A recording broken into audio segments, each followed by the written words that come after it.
अदद को लफ्ज़ों में लिखना।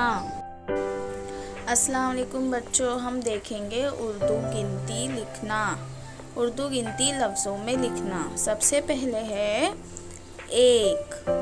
आया एक एक, इसमें कौन कौन से हुरूफ आ रहे हैं उसके हिसाब से हम हुरूफ को जोड़कर लिखेंगे। अलीफ, य और क। अ या एक एक। अब है दो। दावा दो, इसमें कौन कौन से हुरूफ आ रहे हैं पढ़ने में। दाल और वाव। दावा दो। दाल और वाव, दावा दो। अब है तीन अदद। तीन अदद को लफ्ज़ों में कैसे लिखेंगे, कौन कौन से हुरूफ आ रहे हैं हमारे। त ई न। त ई न तीन। दो नुक्ते वाला त, दो नुक्ते वाली ई और न। त ई तीन तीन, और नून को हम पूरा लिखेंगे। त ई तीन तीन। अब अदद है चार।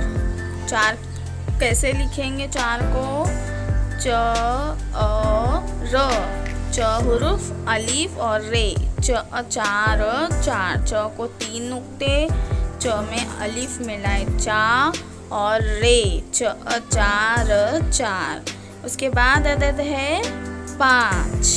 पाँच को कैसे लिखेंगे, हमारे कौन कौन से हुरूफ आ रहे हैं बोलते वक्त। प अ न और च। पाँच। पाँच में प हुरूफ में तीन नुक्ते। प तीन नुक्ते वाला, उसमें अलीफ प अ पा। उसके बाद न। प अ पा न और च। च में भी तीन नुक्ते होते हैं। च के पेट में कितने नुक्ते होते हैं, तीन। प अ पा न और च। न को हम नाक में पढ़ते हैं, पाँच। प अ पा न च पाँच। अब हम ऊपर से देखते हैं हमारी गिनती। पहला अदद एक, दूसरा दो, तीसरा तीन, चौथा चार, पांचवा पाँच। अगला अदद है हमारा छः। उसको हम लफ्ज़ों में लिखते वक्त कैसे लिखेंगे। छः हुरूफ की आवाज़ कौन कौन सी आ रही है, छ और य। छ यानी दो चश्मे वाला हुरूफ जिसके तीन नुक्ते होते हैं, छ, और उसमें हमने मिलाए ये, छ य छे। अगला अदद है सात।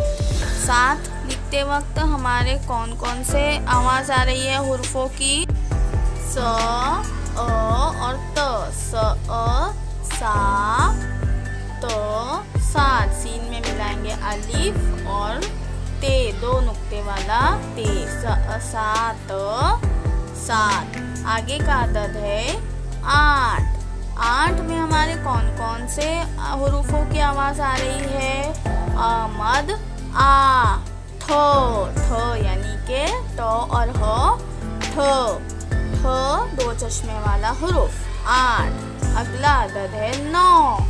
नौ में हमारे कौन कौन से हुरूफ की आवाज़ आ रही है, नौ, न और व की। तो हमने नौ को आधा लिखे है, उसमें व पूरा मिलाए, न व नौ। अगला अदद है दस। दस में कौन कौन से दो हुरूफों की आवाज़ आ रही है, सिर्फ दो हुरूफी लफ्ज़ है, द और सीन। दस दस। द और स को हम अलग अलग लिखेंगे। हमने सीखा 1 से 10 तक लफ्ज़ों में गिनती लिखना। खुदा हाफिज़ बच्चों, मिलते हैं अगले वीडियो में। शेयर करना ना भूलें।